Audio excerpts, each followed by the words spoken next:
I came from my father came from my grandfather came from great-grandfather, and so on and so on. So it goes back, until it all goes back to Adam alayhi salam.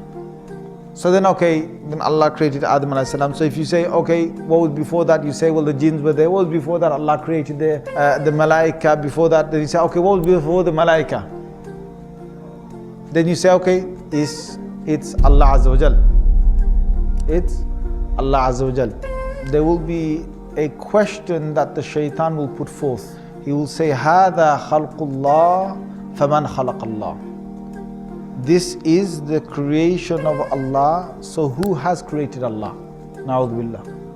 So if you think backwards in time, you think, well, what was there before Allah? But before only comes because you're thinking about time.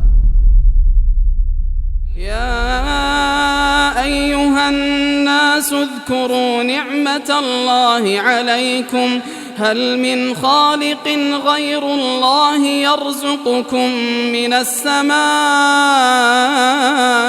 والأرض لا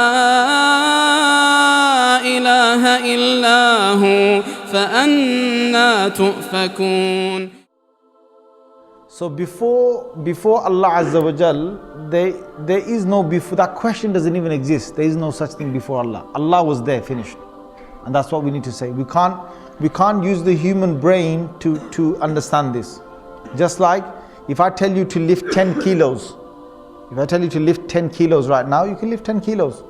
If I tell even a super strong person, you lift with one arm 1,000 kg, can you do it?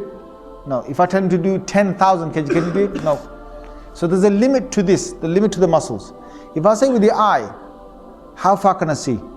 Some people can see 1 mile of a distance, some people 3-4 miles of a distance on a clear day. Some people 5 miles.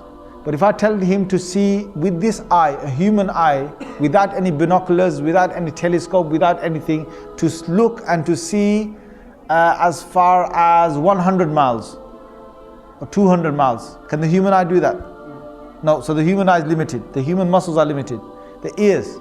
Even if there's a massive explosion on halfway across the world or quarter way across the world, I can't hear that.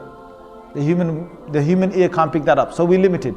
We're limited with hearing, with sight, with touching, with lifting, with walking, with energies. So we're limited with the brain. We're limited with the brain. There's so much a human can think. It's limited. So would me and you be able to know about the unseen world, about Allah, without any prophet? Yes or no? Yes or no? We can't. It's only through the prophets. So whatever the prophets now tell us about Allah, we have to trust it. The human can't bring now new arguments about Allah from himself. It won't work. Because the whole concept of Allah is not a man-made thing. Allah has sent prophets to the earth to talk about God.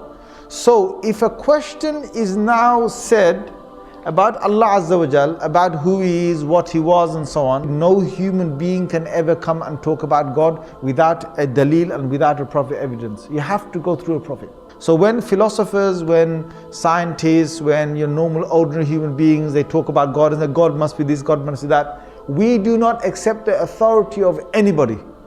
We accept only the authority of the Anbiya, of the prophets, because they were told about God, from God, they were told who God is. So you have to go through them to find out who God is.